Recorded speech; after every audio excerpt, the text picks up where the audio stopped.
Before I close, I'd like to thank a number of folks connected to the National Marine Sanctuary Foundation and the Office of National Marine Sanctuaries. On my staff, Allison Alexander and Katie Zarkarcu, both outside. Within that, NOAA Sanctuaries, Matt Stout, Tracy Heiduck, Michiko Martin, and Angela Kalos. All of these guys have been working for tonight's event, and they work on the Ocean for Life program year-round. I'd like to introduce Pat Thompson, one of our other trustee emeriti in the audience somewhere. Pat, if you could raise your hand, that would be wonderful. Thank you.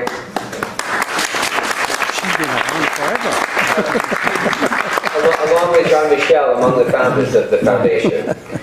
Another one of our trustees, Stephen Cohen, who could not be here tonight, heads Mystic Aquarium Sea Research Foundation. He made tonight's venue at the Penn Club available to us. And of course, a really huge and heartfelt thank you to Richard Ben-Paniste for all the work he did for this evening.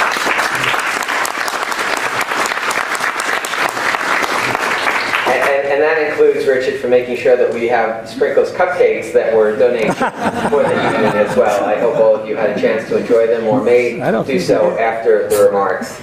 As a number of folks mentioned, including Jean-Michel, Ocean for Life only comes to life with your support. The government cannot do this alone. It comes through the public-private partnerships that we as a National Marine Sanctuary Foundation help facilitate.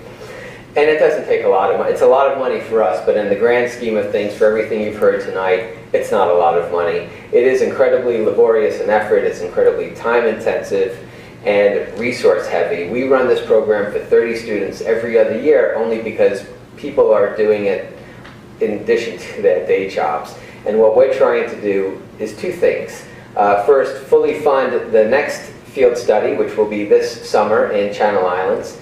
And that's about $300,000, and we have about $180,000 of that raised so far, including the Harbor School contribution. But we need to hire somebody who can help bring this program and give it life year in and year out, so that it's not just on life support from year to year. And so I'm hoping that you can help us with that effort. Let me close on a personal note, and I wasn't going to bring it up only because of the time, but it follows on what the governor said earlier. He talked specifically about Indonesia and living overseas and seeing the polls in terms of American support right after 9/11, which was really high, and then it dropped to those really low levels after the invasion of Iraq and the wars in the Mideast, and then it shot through the roof again after all of the humanitarian assistance that the U.S. provided in the wake of the tsunami. And I know because I lived in Indonesia for all of those years. I was there in 9/11. Everybody in the room here, you in New York, were here, but everybody in the world knows where they were at 9/11. I was in Jakarta at the time, and I lived there for many years afterwards, and I saw the ebb and flow of the stereotypes, of the biases, of the prejudices. And they come and go, and they can be controlled, and they can be controlled only by initiatives like Ocean for Life, only by reaching across the ocean, reaching across the border, and making those connections. And it happens most powerfully when we're working with tomorrow's generation, when we're working with the students of tomorrow.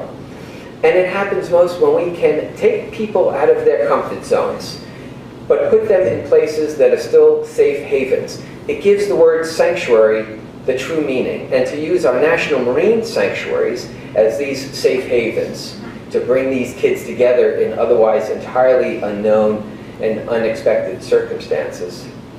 You really create a metaphor for how the world comes together through the ocean, through our national marine sanctuaries.